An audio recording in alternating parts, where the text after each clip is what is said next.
nangam sangam nga gis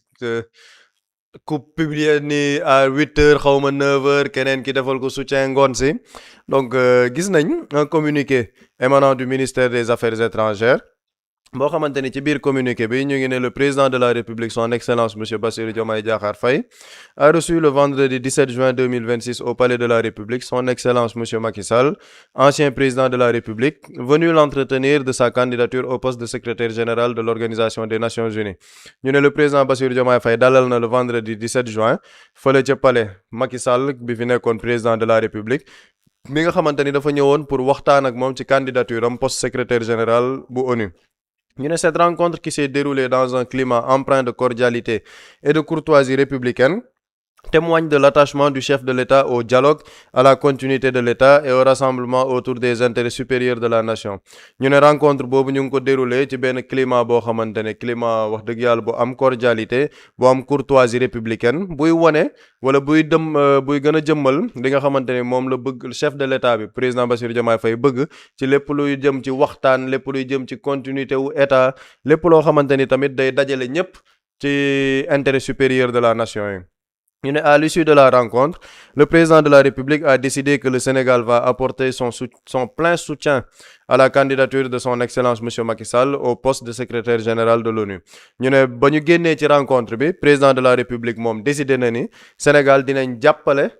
Macky Sall ci candidature am boobu pour lële nga xamante ne mu ngi koy yóotu mooy poste secrétaire général de l'ONU ñu ne le chef de l'État a en conséquence instruit le gouvernement et l'ensemble du réseau diplomatique sénégalais de se mobiliser pleinement pour promouvoir cette candidature auprès des États membres des Nations Unies ñu ne chef de l'État moom jox na ay instructions gouvernement bi ak ensemble réseau diplomatique bi pour que ñu mobiliser wu gën a takku pour gën a jàppale bu baax kii nga xamante ne mooy Macky Sall ci candidature am ba pare fësal candidature Macky Sall boobu sur le plan diplomatique pour que ñu mën ko jàppale pour mu nekk secrétaire général de l'ONU ñu ne le président de la République invite également toutes les forces vives de la nation à soutenir cette candidature qui est désormais celle du Sénégal au service de l'Afrique et d'un multilatéralisme plus performant ñu ne ci ginnaaw loolu président de la République mu ngi woo bépp sénégalais bépp force vive de la nation pour que ñu jàppale Macky Sall ci candidature am boobu nga xamante ne jamono ji léegi candidature Sénégal la pour mën a jëmmal Afrique ak multilatéralisme boo xamante ni day performant communiqué bi ñu xaatim ko à Dakar le 20 juillet 2026 ci ginnaaw communiqué boobu tamit Macky Sall moom réagir na ci li nga xamante ne moom mooy soutien bi Macky Sall moom nee na j'ai pris connaissance du communiqué du ministère de l'intégration africaine et des affaires étrangères de ce 20 juillet 2026 mu ne yëg na communiqué bi nga xamante ne ministère de l'intégration africaine et des affaires étrangères publié nañ ko le 20 juillet 2026 annonçant le soutien du Sénégal à ma candidature au poste de secrétaire général de l'ONU mu ne communiqué bi nga xamante ni dafay annoncé ni Sénégal daf may jàppale ci sama candidature boobu pour poste secrétaire général ONU Macky Sall moom mu ne je remercie chaleureusement son excellence monsieur le président Bassirou Diomaye Faye et lui exprime ma gratitude pour cette décision qui m'honore moom mu ne Macky Sall mu ngi jaajëfal mu ngi gërëm le président de la République Bassirou Diomaye Faye ba pare di ko exprimer toute sa gratitude ci li nga xamante ni mooy décision bii nga xamante ni jël na ko ba pare mu nekk décision boo xamante ni dafa nekk di ko honorer maanaam li ñu mën a tënk daal par rapport ak loolu mooy effectivement le président Bassirou Diomaye Faye moom décidé na soutenir li nga xamante ne moom mooy candidature Macky Sall bi pour le poste de secrétaire général de l'ONU et ci biir communiqué boobu liñ ci mën a jàpp mooy du président Bassirou Diomaye Faye képp ci turam moom mooy soutenir Macky Sall c'est le Sénégal qui soutient la candidature de Macky Sall au poste de secrétaire général de l'ONU loolu nag man damaa jàpp ni communiqué bi bu fekkee ni da nga koy jàngat mën nga ne c'est le prolongement de li nga xamante ni moom moo fi xew ci fan yii nii yëpp gis nga le président Macky Sall ba mu ñëwee def na benn postam ne merci am ñu bëri ne le président Macky Sall de moom vraiment yëgul sax le président Bassirou Diomaye Faye parce que waxul lépp lu jëm ci entretien moom ak yooyu pourtant def na benn 2 jours 3 jours ñu dem ba ci biir Macky Sall posté démb je pense que démb ba ñuy dem émission bi ci la posté vers 9h ni mu ngi remercier le président Bassirou Diomaye Faye ci entretien bi ñu am ngoon si soutien bi wàcc maa ngi gis sax am sax ñu ne ak coow li lu mu bëri dafa na ko postel ma soutenir la donc mais loolu au-delà de tout ça c'est-à-dire que liñ ci gën a mën a jàpp mooy man damaa jàpp ne soutien bi ce n'est pas le soutien du Sénégal c'est le soutien du président Bassirou Diomaye Faye maanaam moom moo soutenir Macky Sall mais le Sénégal ne soutient pas Macky Sall te le président Bassirou Diomaye Faye comme moom dafa bëgg dialogue mais soutien wu Macky Sall bi waroon nañ ci dialoguer avec les forces vives de la nation comme Sénégal lépp la ñuy dialoguer lépp lu xew ñu ne nañ ci waxtaan ba am ci consensus il y a pas de consensus pour le soutien de Macky Sall parce que tey jii en fait sànq c'est une transition superbe sax pour sujet bi ñu doon waxtaanee sànq gis nga njiit yi ni ñuy doxalee jeunesse bi wala population bi dafay nekk à l'image des dirigeants man mënuma toog seetaan le président Bassirou Diomaye Faye man seetaan ko déglu ko mu ne Macky Sall mu ngi def ay affaire ci suuf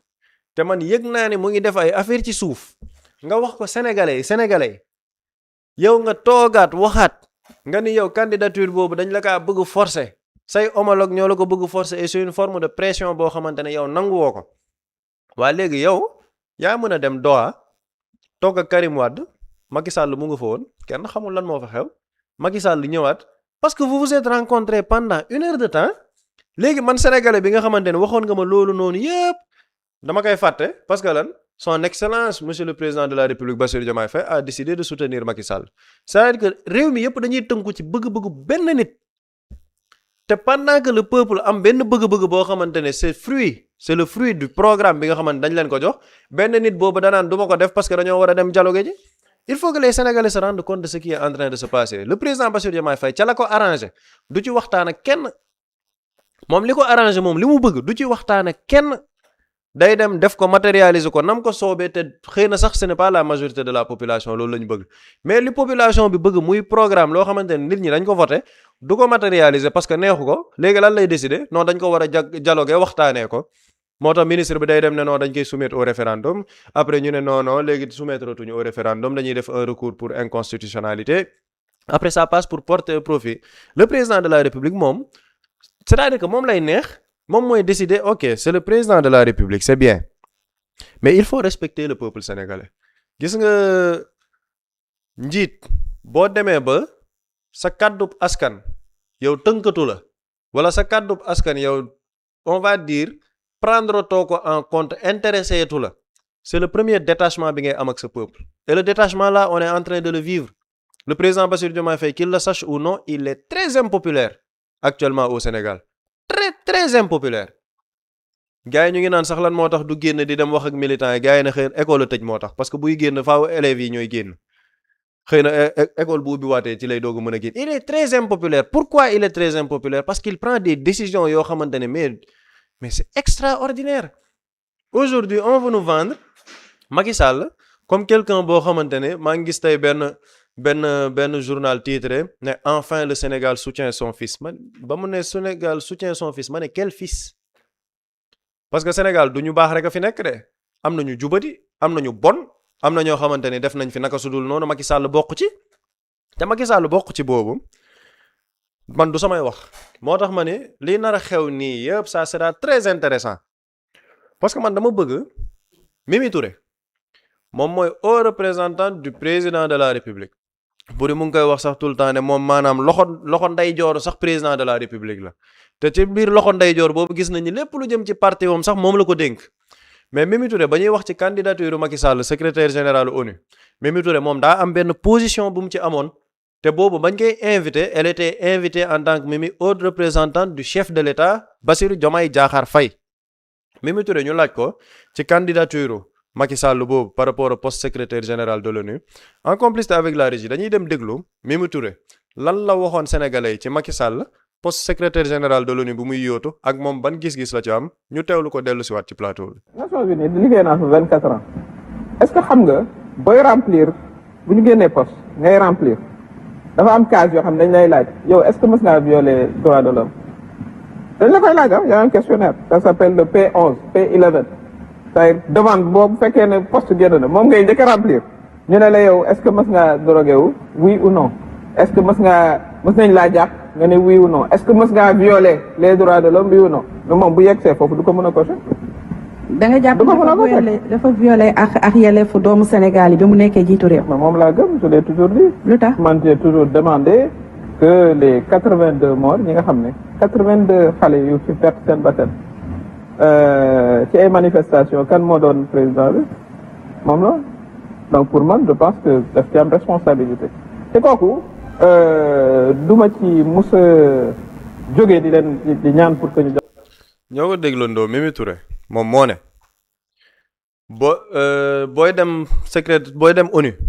nga am looy yóotoog yooyu dafa am lenn loo xamante ni moom nga benn fiche booy remplir muy P11 P11 mu ne booy remplir dañu lay laaj est-ce que yow mës ngaa drogué yow est-ce que yow mës ngaa violer les droits humains mu ne da ngay cocher ay cases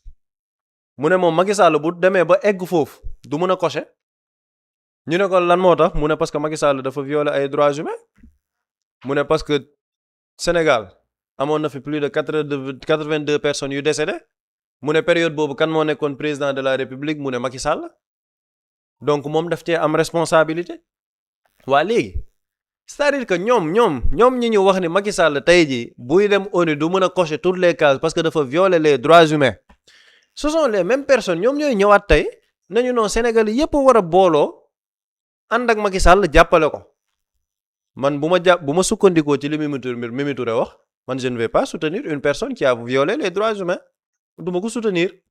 c'est-à-dire que logique pour logique donc il faut que ñoom ñuy respecter le peuple sénégalais gis nga xam nga lan moo xew ci diggante bi entre dafa violer ay droits humains ak soutien bi lenn rek moo ci xew mooy politique le président Bassirou Diomaye Faye amul base jéem na lu nekk pour tas Pastef mënu ko tas jéem na lu nekk ak coalition Diomaye président mënuñ mobiliser mu ne waa léegi comme mënuñ mobiliser xaaral nag ma dem yaakaaree ko ci APR léegi comme dama koy yaakaaree ci APR lu Macky bëgg rek bëgg naa Macky lan nga bëgg ma dalal la Sénégal kaay Sall ngaari yow yaay borom Sénégal yow am nga fi ay nit yoo xamante ne sopp nañ la Macky lan nga bëgg ma soutenir la ci sa ONU bi yow publier ma rek ma nit ma soutenir la Macky publier moom mu soutenir parce que politiquement dafa am lu mu yaakaar ci APR mais léegi nag est-ce que war nañ toog Sénégal boo xamante ne parce que le président moom dafa am ay ambition politique il va fouler du pied tous les engagements yi ñu teniroon ak sénégalais yi parce que lan président dafa bëgg deuxième mandat c'est-à-dire que on est dans un état boo xamante ne parce que président dafa bëgg deuxième mandat sénégalais yépp dañoo war a tënku moom ci li mu bëgg même bu fekkee ne dëppoowul ak programme bi nga xamante ne moom lañ doon wax sénégalais et ce qui est extraordinaire ces mêmes personnes là qui nous disaient que Macky Sall a violé les droits humains ñooñu la ñu nar a mobiliser waat pour ñoom ñooy porter candidature Macky Sall pour promouvoir ko parce que c'est la candidature du Sénégal ce n'est pas la candidature du Sénégal c'est la candidature de Macky Sall du Burundi et du président Bassirou Diomaye Faye c'est ça la réalité c'est leur candidature à eux ça ne concerne pas la majorité des Sénégalais seen candidature la ñoom ak ñi faral APR ñi faral peut-être Amadou Ba gëw ma ni sax waa Amadou Ba yi ñoom kontaan nañ dinañ def communiqué nag ne waaye on soutient ak yooyu mais duñ ko gëm mais seen candidature la ñoom ce n'est pas la candidature de la majorité des Sénégalais parce que la majorité des Sénégalais lenn lañ doon xaar ci le président Bassirou Diomaye Faye mooy ñu def justice sur ce qui s'est passé ci régime Macky Sall pour les martyrs mais tey ji le président ñu ngi doon wax il avait des envies wala amoon na yéenewu recevoir les détenus politiques ak les victimes mais yow boo soutenir ñi nga xamante ne yow boo soutenir ki nga xamante ne ci régime am loolu ñooñu li leen dal yépp ci régime kooku la dal nga ne tey kooku soutenir nga ko léegi tu penses que benn détenu dina dem foofu di toog naan day jàkkaarloog moom mu koy wax lan Sénégal ñoo ko bokk nañ jaamoo nañ defar nañ mais je suis désolé. te njiitu réew mi am na ko ci détenu politique yi ndax ñoom boobu ba léegi gisuñu mu yàbbi seen mbir même seen xaas bi sax luñ leen waroon jox yëpp joxuñu leen ko ñi ngi dégg à chaque fois ki génn kaso dee na kii def na lii génn àdduna ak yooyu est-ce que lii du suite logique rek li nga xamante ne mooy depuis décision bu njiitu réew mi jël. c'est une suite ultra logique le président Bassirou Diomaye Faye da ngaa mës a gis benn ex détenu politique bu décédé mu jaale ko amul journée des martyrs da nga ko fa gis demul. lan la ko layee dafa war a dem ci investiture 4e mandat wu Ouattara da nga kaa mës a gis mu éprouver un certain je sais pas moi ressenti pour les anciens détenus wala les anciennes victimes non ñi nga xamante ne ñoo ko xeexal moom pour que mu nekk président de la République nee na du leen dalal parce que ñooñu respecté wuñ ko et pourtant il peut respecter Macky Sall dalal ko Macky Sall qui l'a mis en prison pendant 11 mois qui a dissous son parti politique qui a fait tuer peut-être des dizaines et des dizaines de Sénégalais kooku moom en fait ñun on a un président boo xamante ne moom nee na Sénégal ñëpp ko bokk Sénégal dañoo war a juboo dañoo war a booloo yow mënoo juboo ñi la fal nga bëgg juboole ñi la fal ak ñi nga xamante ne ñoo leen tooñ c'est-à-dire que yow ñi la fal juboo woog ñoom te bëggoo juboo ak ñoom président moom bëggul juboo ba pare bëgg a juboole nit ñi mais loolu mënul ne président yow mënoo bañ a juboo ak ñi nga àndaloon ba pare bëgg juboole sénégalais c'est pas possible président bu bëggee juboole sénégalais ne leen yaatu leen dënn jàppale leen Macky Sall day fexe juboo ñi mu àndaloon ba pare jéem a jubóog Ousmane Sonko jéem a jubóog El Malick ak ñoom Birame Souleye bi mu ne ñooñu du leen recevoir parce que ñooñu respecté wuñ ko ndax da leen woo wuyu si wuñ ko c'est-à-dire que ñun daal on a un président boo xamante ne quand ça le concerne lui bon na gars yi def li mu bëgg quand ça concerne le peuple moom du def lu peuple bi bëgg parce que moom moo waatoon voilà comment agit le président de la République Bassirou Diomaye Faye moo tax man ma gëm ne le président de la République moom am na sañ-sañu ne état du Sénégal dafay jàppale Macky Sall tout comme les Sénégalais am nañ sañ-sañu def ay pétition ne non à la candidature de Macky Sall non au soutien à la candidature de Macky Sall te man dama ci woo bépp internaute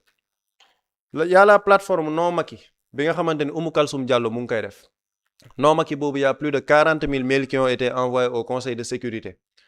bépp sénégalais boo xamante ne jàpp nga ni tu n'es pas d'accord avec le soutien de l'État du Sénégal tu peux l'exprimer librement parce que y a la liberté d'expression dans ce pays encadrée par la Constitution et le Code de procédure pénale képp ku ci jàpp ne yow mënoo ko d'accord ci mais mën nga ko manifester les sénégalais peuvent faire des pancartes ils peuvent faire des affiches def ay campagnes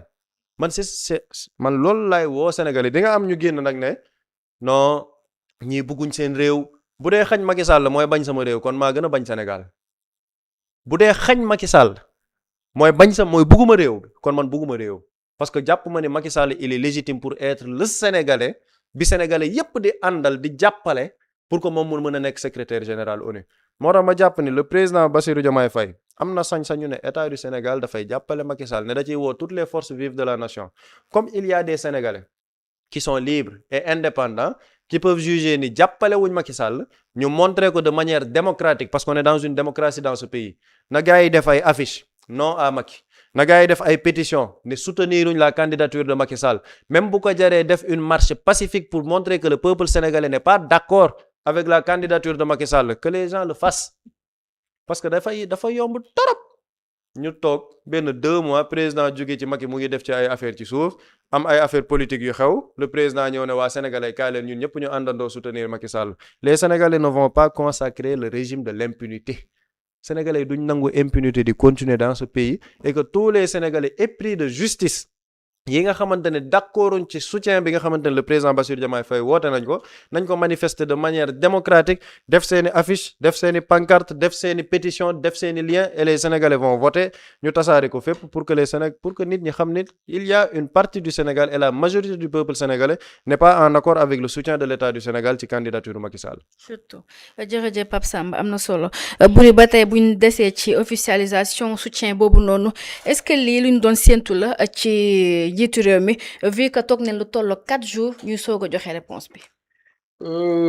Toute façon Diomaye moom lépp lu mu def du bett kenn c'est-à-dire que en ce qui concerne wax démb lii suba nga génnaat ci président Diomaye kum ci bettati pour man da nga nekk di nelaw wala nga bëgg ko la nax. Officialisation soutien bi dafa am lu ko gën a garaaw. Pape Samba parle de crime. Des victimes, des personnes emprisonnées, tuées. Ci période yi bu gën a tar kan moo nekkoon ministre de l'Intérieur Antoine Félix Diome. Le président Diomaye ne dafay waxtaan ci lu ci wàllu sécurité Sénégal Antoine Diome la dem solliciter. Pour recevoir Antoine Diome Macky Sall du la bett parce que Macky Sall li mu doon def dafa amoon ay surga ay suq mbëbëtam la amoon suq yi di ko exécuter. te bi mu koy def bi muy def loolu moom Macky Sall c'était un objectif bien clair c'est-à-dire que Macky Sall moo am mbëbëtu am ses ambitions politiques bëgg a maintenir au pouvoir bëgg a xupp ay nit ne xaaral ñu rey leen te li gis nga li may wax ni du samay kàddu de président Bassirou Diomaye Faye moo ko wax président Bassirou Diomaye Faye moo ne Macky Sall moom mooy responsable bi parce que lépp lu mu doon def c'était dans le but xupp sénégalais yi. Papi je pense que mooy deuxième extrait bi ma la envoyé deuxième extrait bi nañu teewlu président Bassirou Diomaye Faye moo ko wax nañ ko teewlu dellu si waat ci plateau bi. yore sa gannaay verrouiller sa cible muy doomu aadama boo xam ne amul benn menace immédiate ci yow nga verrouiller ko ba mu wóor la ne yow boo tiiree di nga ko jam nga tiir ko nga jam ko mu daanu dee yow nga reculer paisiblement à la limite dem dugaat sa oto. Cheikh Wade. te ba léegi kenn jéemu la xam lu tax nga def loolu mais ça signifie que gouvernement bi mooy protéger ñooñu ak ñi nga xamante ne moo leen sànni woon ci mbedd mi pour ñu faagaagal ay nit entraver li nga xamante ne moo nekkoon combat bi askan wi doon xeexal te loolu yëpp c'est voulu parce que xamoon nañu que nii lay demee mais dañu bëgg a encourager loo xamante ne day xàddiloo nit ñi ëllëg wala mu tiitloo leen woon ba ñu delluwaat ci kër yi ñu kon lu ñu bëgg a def. ñoo ko teelandoo président Bassirou Diomaye Faye mooy wax nii wala Bassirou Diomaye Faye moment bi mu nekkee dans l'opposition xam nga nit ñi dañ doon wax naan ray policier bu ray wala gendarme te man sax dama jàpp ni nervi yi bande yi ñu jëloon ñoo doon ray parce que gis nañ leen ñuy déambler siège APR lañ doon génne di wàcc mbedd mi yor ay armes di dàq nit ñi di tirer ay bal ci ay kër un militaire formé du def loolu ay voyous la ñu jël jox leen ay armes ñuy ray nit ñi ne ok même bu defee loolu ay nit ñoo ko def nañu jàpp ñooñu ay nit ne non même bu ko nit defee am na kilifa hiérarchie koo koy commandité ñu ne yoonu Macky Sall léegi président Bassirou Diomaye Faye ñëw ne déet Macky Sall la parce que moom moo leen di protéger lii Bassirou Diomaye Faye ko wax mooy protéger ñi nga xam ne ñooy rey nit ñi làqatu ci ginnaaw bërigo viser nit koo xamante ni Cheikh Wade au Parcelles Assainies Cheikh Wade bi muy dox drapeau la yoroon di dox sans danger ni menace xeer bu gën a ndaw yoro ko nit làqatu dóor ko bal mu dee le président Diomaye à cette époque da doon jël exemple ci kaw Cheikh Wade mu ne lii Macky Sall la parce que moom mooy protéger ñooñu te li tax mu leen di protéger Bassirou Diomaye Faye ko wax mu ne c'est pour xupp nit ñi maanaam naan leen rey bu ñu leen reyee bu ko defee nit ñi tiit toog seen kër ragal yow nga jot le pouvoir mu wóor la ni kii yow yaa ne c'est un criminel yow yaa ko wax kenn sexalu la lem mu wóor la ni kii reykatu nit la nga wóor la ni kii moo doon joxi ndigal mu wóor la ni rey yi doon am plus de 80 morts moom la neex parce que moom moo yilif ñëpp bu ko neexoon loolu lépp du am bu ne woon stop rey du am mais président Bassirou Diomaye Faye ne mais Macky Sall moo ko tay parce que dafa bëgg rey yi gën a bari pour nit ñi tiit kon président Diomaye Faye nous dresse Macky Sall comme quoi le profil de Macky Sall comme un criminel ci bataaxal bi ñu ne dañ koy soutenir en vue de sa participation pour diriger le secrétariat général de l'ONU Pape Samba keroog daf cee dikk les chartes wala boog la charte de l'ONU dafa am benn pàcc bi gën a am solo poñ bi ëpp solo ci charte yi tënk ONU muy le respect des droits humains maanaam sàmm àq ak yelleefu doomi aadama te gis nga bu ñu naan sàmm àq ak yelleefu doomi aadama maanaam rey nit moo ci gën a kawe maanaam la charte de l'ONU bu ñu naan préserver les droits humains rey nit moom mooy daj dëpp gi mais dañ ne respect des droits humains dafa bokk ci nit ki bëgg a manifester ñu may ko nit ki am lu mu métti organiser wu dans un lieu ñu may leen ko Macky Sall dafa arrêté woon toute manifestation tous les préfets dañu coopérer woon toute demande de manifestation ñu arrêté ko maanaam dëkk bi kenn mënut amal droit manifester même marche pacifique buñ ko mësaan accordé exception lay nekk mais annuler une manifestation moo nekkoon la règle lii lan la violation des droits humains jël xale daf ko bouclier humain pour que ñi nga jàkkaar lool ñoom gaañ xale bi un ministre de Macky Sall Antoine Diome layal ko ne non est-ce que lu leen wóor di takk de dañ doon sauver xale bi en sauver xale jàkkaaroog ay nit yi sànni xeer nga jël xale boo xamante ni amul fukki at ak juróom teg ko sa kanam nga ne non dañu bëggoon sauver xale bi yaa mën a tappale waxuma la lii c'est le respect des droits humains war ma doomi aadama la ñu xotti ñu ne la kii waxuma la loolu yëpp daf ko jéggi mais dañ ne moom président Bassirou Diomaye Faye ko wax de moom complice la ci ray yi muy Macky Sall Bassirou Diomaye Faye moo ko wax léegi Bassirou Diomaye Faye moom ñëw taxaw moom bind tay benn communiqué ne moom dafay soutenir Macky Sall pour yóotu bànqaas bi nga xam ne moom benn ci pàccam yi gën a am solo mooy préserver les droits humains lii c'est-à-dire que ce qui fait mal moom président Bassirou Diomaye Faye ay mbiram la en ce qui lui concerne moom bu ko neexee wax la muy wax moom ëllëm suba génnaat ci ba set wecc moom la image am la yoonu kenn nekku ci toute façon sénégalais yi moom dans leur plus grande majorité xam nañ Bassirou Diomaye Faye ban genre nit la sénégalais yi ràññee nañ ko xam nañ ban genre nit la léegi yow bu la leen ni yow daa waxoon lii da nga ciy génn jëlal ses responsabilités tu prends un communiqué ne man en tant que président d'une coalition politique maa ngi soutenir diw y a des membres y a des présidents de partis politiques man gis naa par exemple Thierno Alassane Sall partem dañoo génnee communiqué ne seen parti en tant que président du parti ñu ngi soutenir candidature Macky Sall il l'a fait au titre de quoi? Au titre de président d'un parti politique keneen ak keneen def ko Bassirou Diomaye Faye mënoon na jël moom en tant que Bassirou Diomaye Faye là on parle de Bassirou Diomaye Faye en tant que chef de parti parce que léegi dafay wut parti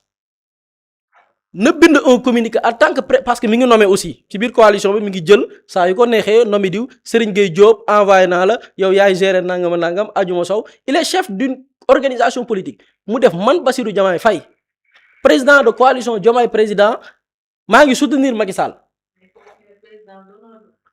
président la parce que mi ngi créé parti bi ñu ngi koy waaj a créé parti bi pare na parti bi officialisation ki sa des il devient chef de parti mais mu jël responsabilité mais jël moom liñ ko dénk ci ndombal tànk utiliser ma man sama tur utiliser yow sa tur turu Pape Samb turu ñi fi nekk ñëpp turu ñi seetaan ak tous les millions de sénégalais turu ñi ñu rey dafa utiliser seen tur seen famille yi nga xam ne fan yi dañu organiser conférence de presse njabootu ñooñu Bassirou Diomaye Faye utiliser turu ñooñu ne ci turu ñooñu ñëpp damay soutenir mais lii c'est très grave moo la li Pape Samb wax lii il va falloir que les sénégalais ku ci nekk sa degré de naqarlu ñu manifester ko fépp mu leer ni lii décision Bassirou Diomaye Faye la en tant que jëmm ji nit ki mais lii mu jël def ko ñun ci suñu tur ndax laajuñu Pape Samb dafa sulu ñu la am solo yow bu la leeree ni yow ay loi dañ koy voter mu leeree ni am na lu la ci arrangé wu ñu taafantoo dialogue oui foog ñu woo les forces vives parce que c'est des décisions majeures qui impactent notre pays mais on se permet de défendre koo xam ni Bassirou Diomaye Faye moo ne c'est un criminel Bassirou Diomaye Faye ko wax ne c'est un criminel parce que moom la neex mu bàyyi ñooñu parce que daf leen bëgg a protéger moom moo leen doon protéger c'est-à-dire que Bassirou Diomaye Faye nee na Macky Sall mooy protéger criminels yi moom mu dem protéger ki nga xam ne moom moo ko décrire comme kuy protéger les criminels parce que dim ci bëgg mooy tiital askan wi mu def ko ñun ci suñu tur dafa yàggul bërki demoo njaay la li mu wax nii matul juróomi at wala bu ko amee ci lay yem matul juróomi at parce que c'est après les événements de 2021 voilà moo tax gis nga lii man gis nga nos présidents il faut que assemblée Pape Samba chaque jour mu def lu am solo muy il faut que assemblée yamale pouvoir suñu président yi li ñuy nattu gi ñuy teg naqar gi ñuy teg askan wi lii dafa ëpp ci réew te lii xam nga lan moo ko waral parce que le président dans sa tête il se dit que mën na def lu ko neex ëllëg dara du ko ci fekk danger bi yëpp lii la man dama gëm ne assemblée gis nga assemblée dafa war a légiférer képp ku ñu xam nga déggoon naa ko xam ma ba xam après nañ ko yóbbaat assemblée à travers une proposition de loi fii ku ñu fi falati président bul génn dëkk bi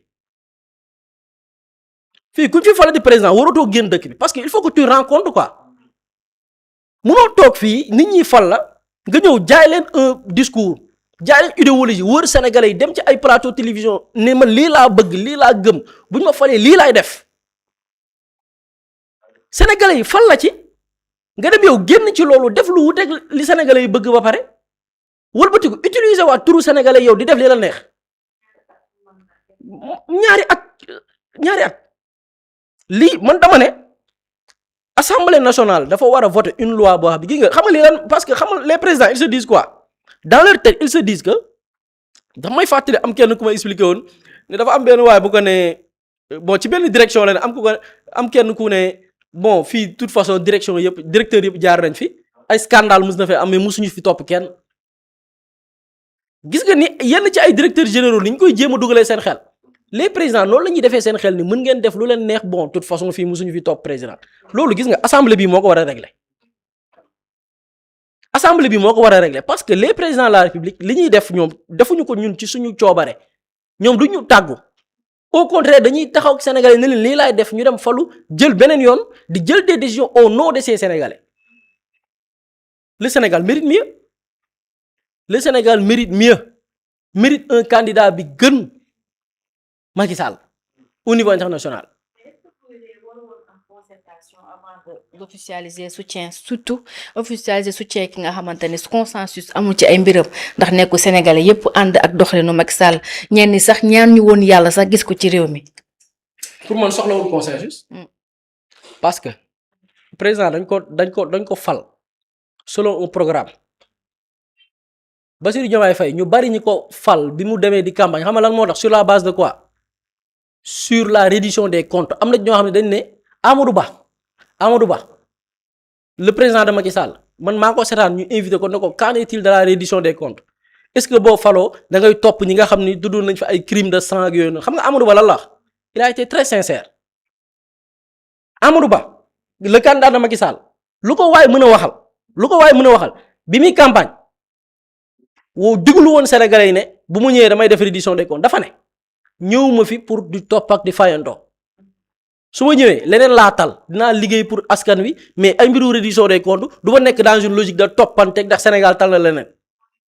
continuité au moins Amadou Ba li mu gëmoon moom la waxoon bi muy campagne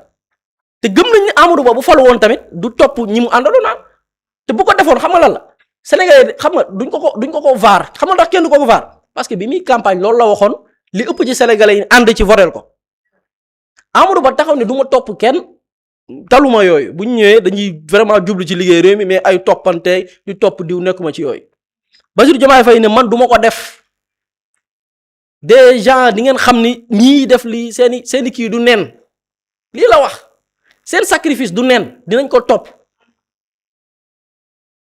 Sénégalais yi am le choix entre ki ne woon moom du topp kenn ak le choix entre ki ne moom bu faloo dafay topp lan mooy le choix des Sénégalais mooy ñu topp Macky Sall ak nguuram le choix est vite fait